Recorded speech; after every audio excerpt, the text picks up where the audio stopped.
Hola, today we are going to dive into how to use models and metaphors to simplify your sales process in master sales.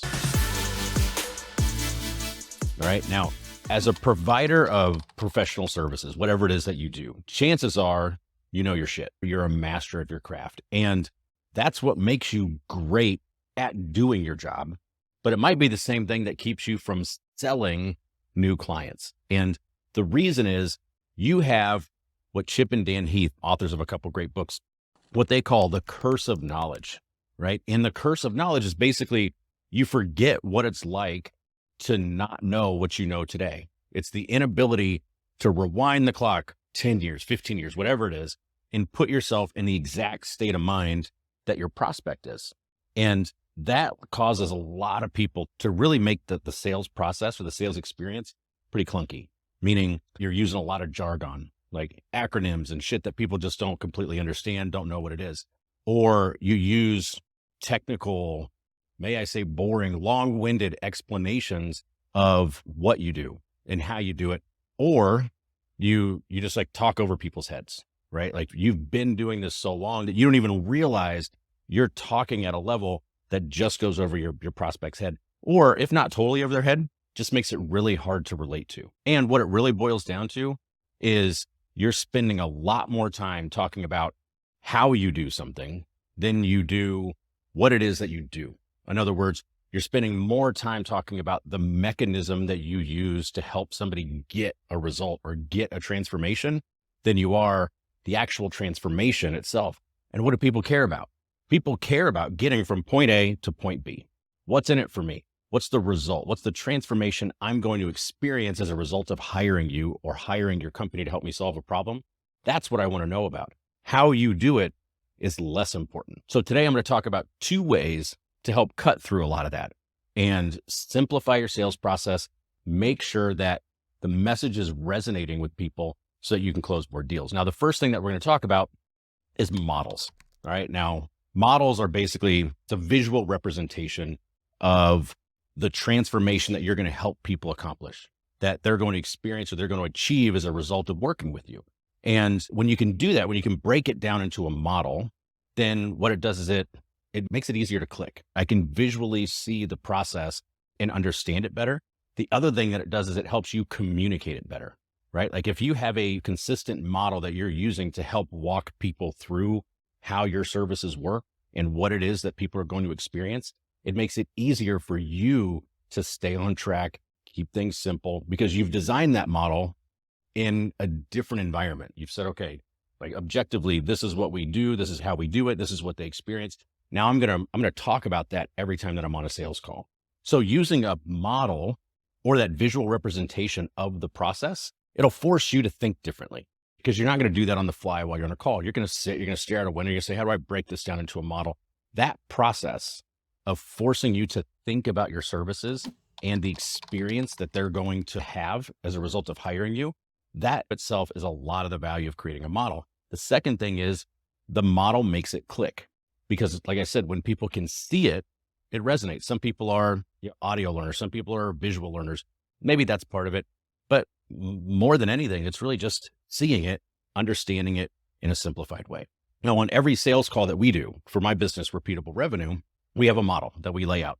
And I'll like on a Zoom call, what we'll do is we'll share a screen, we'll open up an iPad Pro, and we'll actually walk people through it. It's typically an arrow, and you've got like, it's going here, like it's showing the progress. And then the first step is going to show Vision Founder Fit. How do you establish a crystal clear blueprint of the business that you're building? The second box is then going to show positioning on purpose, right? How you define your target market, how you create your messaging framework, how you create your unique selling proposition and stand out and differentiate yourself. Then the third box in this arrow is going to be, and it's actually harder if I'm not showing this to you, if we haven't dubbed in another screenshot or something to actually show this to you, you'll see it's different when you can't see it. Anyway, the third piece is productizing your service with a Godfather offer. How do you take your services and productize them? And we talk through that just a little bit. Then the next part of the arrow is standing up a funnel. It's becoming a magnet for your target audience. So standing up a funnel, driving traffic to it. And then the last part of the arrow into the angle part is the authority, credibility, trust, act selling system, right? So we draw this out and then we talk through what those pieces are relative, and we work in the earlier part of the conversation, which pieces are most relevant for the person that we're talking to. And so we have that model. It guides the conversation and it helps us explain what is otherwise like building a business. There is so much opportunity to get distracted, to go into the weeds, to overcomplicate it. And that helps simplify it, which also, I'll add, helps make the process scalable, because I can teach other people this model and this is how I explain it, as opposed to having to have all the knowledge that's in my head for the processes that we run, for the programs that we've built. We bake it into a model that makes it easier for the prospects to understand, makes it easier for us to explain. Now, the second thing that you use to simplify the process is metaphors. And metaphors are like a great companion to models. They simplify really complicated or complex ideas. They make them memorable. They make them relatable. Metaphors are like a mini version of storytelling. Okay. Now imagine if I was trying to tell you what machine learning was. All right. And I said, machine learning is a complex branch of artificial intelligence where algorithms learn and make decisions based on data. These algorithms adjust their operations to improve their performance over time as they process more data, similar to human learning from experience. Or if I said, hey, machine learning, it's a lot like teaching a kid to ride a bike. They're going to stumble a little bit, but with practice, with more data, they get better at balancing and they start pedaling on their own eventually, right? Like you start to visualize it, you start to picture it, and you can relate to riding a bike.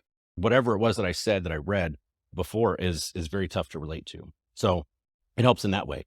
If you're like most people, when I started reading that first section, you start to zone out. And even if you're listening, it doesn't actually connect. Okay. Stories do, metaphors are a version of stories. And when we work with clients, what we essentially do is we have them break down their process into a very high level, kind of like the explanation of the model, break it into a high level, some steps, and then find a metaphor for each one of those steps that explains what it is that you're doing, that helps them understand the transformation. And then the more technical part of it, understand the actual individual steps. For example, the vision founder fit process that I mentioned earlier, that first step in our process, what we typically do is we say establishing vision founder fit. It's a lot like plugging in a destination in your Google Maps. If you don't have the destination, really tough to build a roadmap to anywhere you're going, probably going to wander around a lot, probably not going to know how to respond when obstacles come up. And when you can dial in, a GPS location, when you know where you're going, you have the ability to optimize your route. You have the ability to plan for things in advance. You have the ability to adjust when obstacles come up that you weren't necessarily expecting. So it helps keep you focused. That's why we dial in the vision founder fit before we start establishing product market fit. So we're telling them, all right, like most people can relate to a version of plugging in something in their map and understanding how that works and all that good stuff. So metaphors along the way. If you want to get started using models and metaphors in your sales process, first place I would start, clarify the transformation. Clarify the starting point your clients are at when they hire you, the ending point that clients are expecting to be after they hire you, and define what that main transformation is. What is the main thing that they want to experience as a result of hiring you? Okay. Then the second thing you do is you break that down. Okay. They're here. They want to get here. There's a gap in between. We're going to build them a bridge. We're going to build them a bridge from point A to point B. And then each pillar of that bridge is effectively a step in the process. Okay. So they're here. They want to get here. And at each step, they're moving towards that destination. And then look at each one of those steps and create a metaphor for each one. Like each step is like doing something else. And then look at the whole thing, zoom out, look at the whole thing and say, hey, how can I draw this? How could I illustrate this with somebody sitting in front of me, or if I had a virtual whiteboard? And it doesn't have to be like, we're not looking for Van Gogh here. Ours is an arrow that's broken down into sections. I've seen some really cool ones. Simon Bowen does models. If you want to look him up, I'll put a link into the notes here. Really great at teaching people how to use models, but just break that into a model, break those pieces into metaphors. And that's going to help you simplify your message. Make sure that you're not talking over people's heads, using jargon that you don't want. Improve the likelihood that your message actually resonates and is understood and that it connects with people. I hope this has been helpful. Happy selling. Adios. Thanks for watching. I really hope you got some value out of this. If you did, go ahead and hit the like button for me and subscribe to the channel for more of our content. And if you want to find out a little bit more about me and how we can help you build your business and grow sales, feel free to check out rayjgreen.com, R-A-Y, letters J, G-R-E-E-N.com. Thanks again.